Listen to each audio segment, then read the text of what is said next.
જાટ યુવાનનું મૃત્યુ થયું આજ દિન સુધી એના આરોપી નથી. જે વ્યક્તિનું એફઆરઆઈમાં નામ નથી, જે ઘટનાને આની સાથે લેવા દેવા નથી, આવા અલગ અલગ માણસોને આ ગુનામાં સંડોવી રહ્યો છે. તો આવી જે 4-5 જે ઘટનાઓ છે, આ ઘટનાથી આ ચોક્કસ મિર્ઝાપુર સાબિત થાય છે. જયરાજભાઈના બંગલેથી આખો વહીવટ થાય છે, એમાં પોલીસની 100% મિલીભગત છે. સંયુક્ત મિલીભગતથી ત્યાંના પ્રજાજનોને આ રીતે હેરાન કરવામાં આવે છે. સિન્ડિકેટ ચલાવે છે ખોટું કામ કરવાની. જે વ્યક્તિઓ ઉપર ગુનો દાખલ થાય છે એને પોલીસ નથી પકડતી, પોલીસ એને આરોપી બતાવી દે, થોડી વારમાં જામીન આપે. જે રીતે આખી શાસનને માજા મૂકી છે, આખી સિન્ડિકેટ ખુલ્લી પડી ગઈ છે. જે વ્યક્તિ ઉપર એસોલ્ટ થયું છે, જે વ્યક્તિ પર દમન થયું છે, તો એને જ ખબર. જેટલો અન્યાય મોટો એટલો જ અવાજ બુલંદ થશે, એટલો જ મોટો વિરોધ થશે અને એટલી જ મોટી સંખ્યામાં લોકો એકત્રિત થશે. આઈજી અને બીજા ઉચ્ચ અધિકારીઓને એમણે અવગત કર્યા છે આ ઘટના બાબતે. ગોદા મારો છો, ચપ્પુના વાર કરો છો, વ્યક્તિને જીવવા નથી. તમે વિચારો કે વ્યક્તિ પોતાનું ઘરનું મકાન મૂકીને સુરત ભાડાના મકાનમાં રહે. કઈ રીતે કાયદાના દુરુપયોગથી તમે લોકોને ફસાવો છો બધાને ખબર પડી ગઈ છે. નમસ્કાર. છેલ્લા લગભગ ઘણા સમયથી ગુજરાતની અંદર ગોંડલ એ ચર્ચામાં રહ્યું છે. ઘણા બધા કિસ્સાઓની અંદર પાટીદાર યુવકોને મારવાની વાત હોય ત્યાંથી લઈ અને ત્યારબાદ રાજકુમાર જાટનો કેસ હોય ત્યાંથી લઈ બધી બાબતે હમણાં જ પાછું ફરીથી દિનેશ પાતર કરીને જે વ્યક્તિ છે તેમને મારવામાં આવ્યો અને એમણે ત્યાં સુધી નિવેદન આપી દીધું કે પાકિસ્તાનના આતંકીઓ સામે લડવું એ સહેલું છે, પરંતુ બાપ દીકરાને ન પહોંચી શકાય.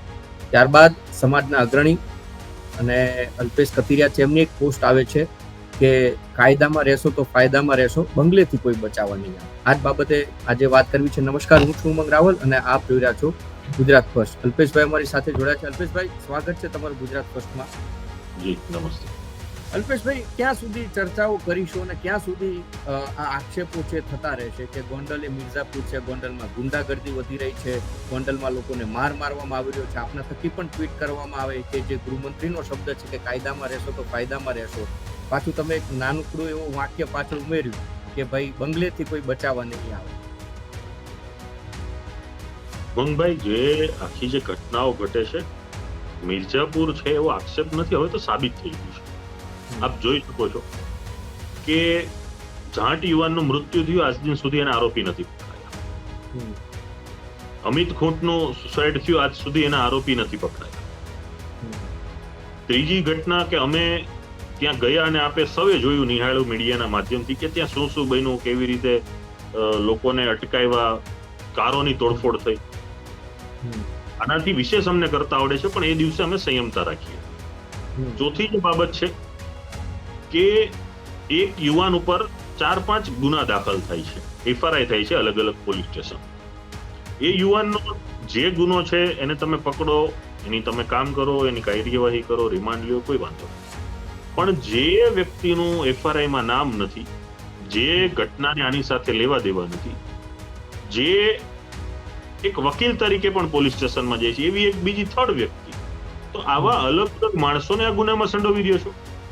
એવી વ્યક્તિને સંડોવવાનું કારણ શું? તો કે ભાઈ પિયુષભાઈ રદડિયા છે, અમારી સાથે છે, આંદોલનમાં અમારી સાથે હતા, ન્યાય યાત્રામાં અમારી સાથે હતા, અમારા જૂના સાથી છે, અમારા મિત્ર છે, વિશ્વ હિન્દુ પરિષદ ગોંડલના અધ્યક્ષ છે.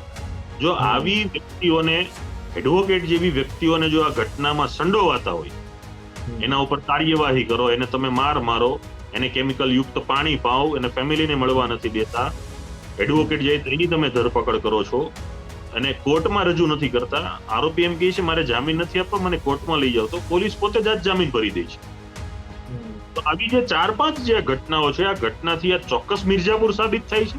અને હવે તો એ પણ સાબિત થાય છે કે આ આખી ઘટના અને આ જે શાસન ચાલે છે, જે જયરાજભાઈના બંગલેથી આખો વહીવટ થાય છે, એમાં પોલીસની 100% મિલીભગત છે અને બંનેની સંયુક્ત મિલીભગતથી ત્યાંના પ્રજાજનોને આ રીતે હેરાન કરવામાં આવે છે. આક્ષેપ નથી, સામે જીવતો જાગતો અને હકીકત પૂર્વકનો દરેક લોકો જોઈ શકે એવો દાખલો છે. અને આનાથી અમે હર્ષભાઈને સંપૂર્ણ રીતે અવગત કર્યા છે. ગૃહમંત્રીશ્રીને આ દરેક ઘટનાનો અમે રિપોર્ટ આપ્યો છે.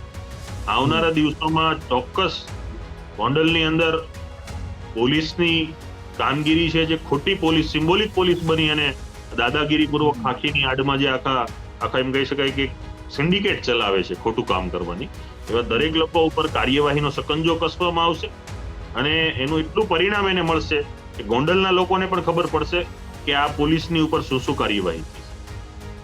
અલ્પેશભાઈ, પોલીસને વાંધો શું હોય? માનો કે ઘટનાઓ બને છે, અલ્પેશ જાટના કેસ, માફ કરશો, રાજકુમાર જાટના કેસથી લઈને અમિત ખૂંટની જે પણ ઘટના બની, બધાની અંદર ક્યાંક ને ક્યાંક તમે કહો છો કે જે રીતે આખી સિન્ડિકેટ ચાલે, પોલીસને વાંધો શું હોય? કારણ કે કાયદો તો તમામ માટે સરખો છે, અને તમે જ્યારે ગયા ત્યારે પણ તમારા ઉપર જે રીતે ગાડીઓના કાચ તૂટ્યા ને બધું થયું હતું, એમાં પણ હજી કોઈ કાર્યવાહી નથી થઈ, અથવા તો એમાં પણ પોલીસે કોઈ અટકાયતી પગલાં કંઈ નથી લીધા. પોલીસને કેમ વાંધો શું પડે છે? માત્ર ગોંડલ પૂરતું આખું સરકાર અથવા તો ન્યાય છે બદલાઈ જાય છે એવું કંઈ?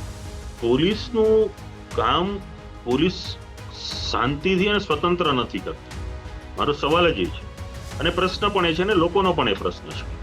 અમારી ઘટનામાં જો તો જે વ્યક્તિઓના નામ છે એફઆરઆઈમાં, ઇન્દ્રજીતસિંહ વરુડી ને બીજા ઘણા બધાના નામજોગ ગુનો દાખલ થયો છે, એના સીસીટીવી ફૂટેજ છે, મીડિયાના પણ ફૂટેજ છે કે કઈ વ્યક્તિએ અમારી ગાડીઓ પર હુમલો કર્યો, તોડફોડ કરી, રોયકા, ગાળાગાળી કરી, એના ફૂટેજ છે. તો જે વ્યક્તિઓ ઉપર ગુનો દાખલ થાય છે એને પોલીસ નથી પકડતી.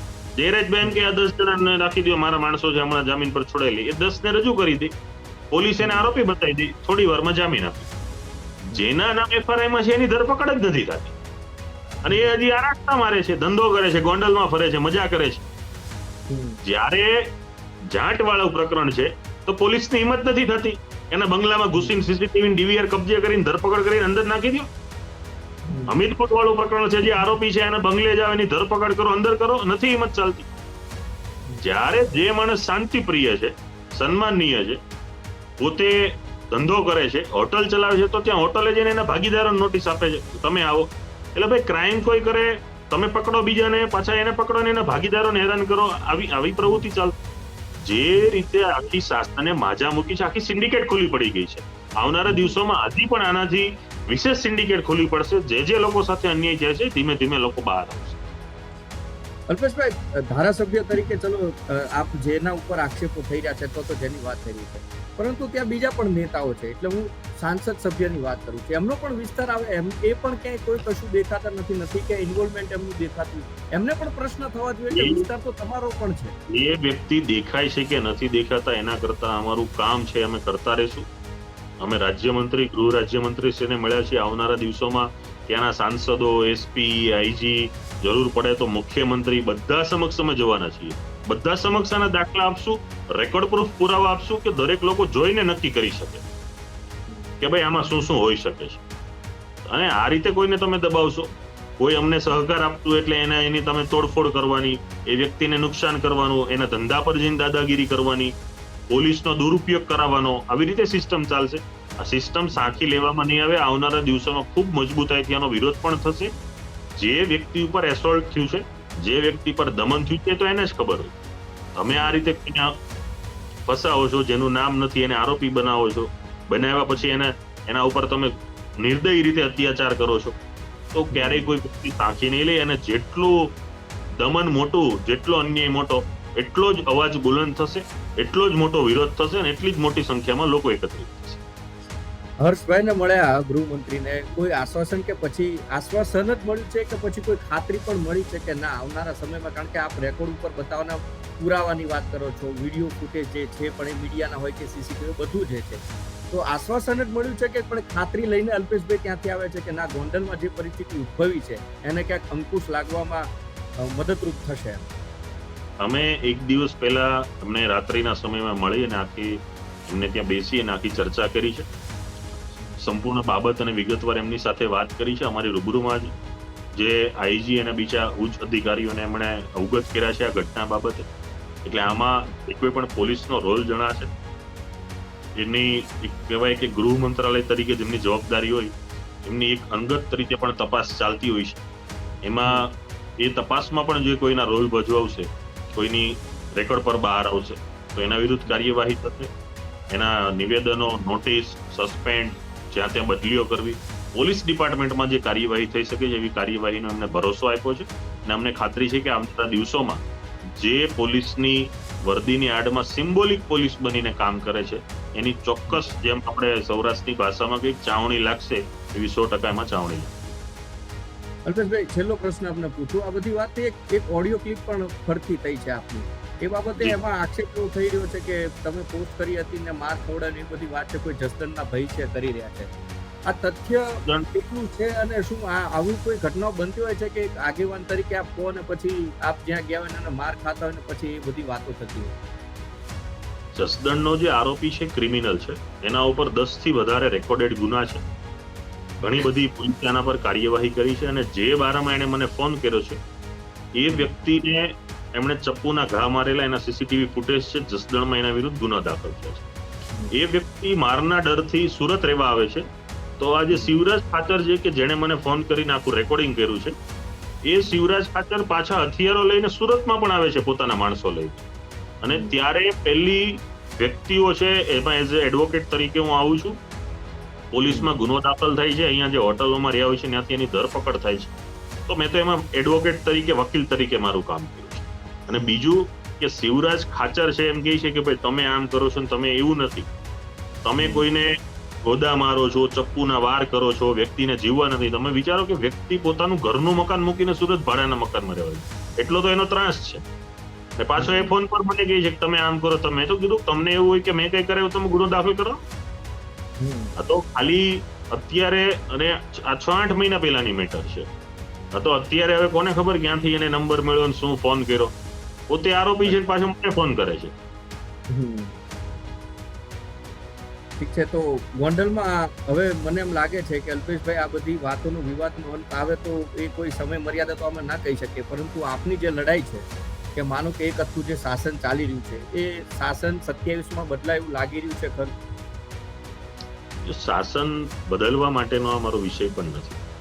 શાસન 27માં ન બદલાય એ તો 27માં વિષય કહેશે. પણ જે રીતે પોતે મનમાં એવું કે ભાઈ આ બોર્ડર છે ને લક્ષ્મણ રેખા છે ને ગોંડલમાં કોઈ ઘૂસી ન શકે ને કોઈ આવી ન શકે ને અહીંયા અમારી પેઢી છે, તો આવી પેઢીઓ ક્યાંય ન હોય. બરોબર, આ પેઢી નથી અમે સાબિત કરીએ છીએ. મજા આવે ત્યારે જશું ગોંડલમાં, ગમે ત્યાં ફરશું ને ગમે ત્યાં હરશું. કોઈ લક્ષ્મણ રેખા કે બોર્ડર રેખા નથી. જે એના દિવસો હતા ને જે કર્યું એ વસ્તુ અલગ છે. પણ હવે લોકો જાગૃત થયા છે, એક્ટિવિસ્ટો પણ બન્યા છે, લોકો બધી રીતે સજાગ છે. કઈ રીતે કાયદાના દુરુપયોગથી તમે લોકોને ફસાવો છો બધાને ખબર પડી ગઈ છે. ધીમે ધીમે પર્દાફાશ થતા રહેશે અને સમયાંતરે જેમ કહેવાય ને કે પાપનો ઘડો છલકાય એવી રીતે ઘડો છલકાઈ ગયો છે, ટૂંક સમયમાં ફૂટી જશે. ખૂબ ખૂબ આભાર અલ્પેશભાઈ અમારી સાથે જોડાવા માટે. એટલે ખાસ એ વાત છે કે એક બીજી પણ એવી વાત કે ભાઈ પાપનો ઘડો ભરાય એટલે છલકાય.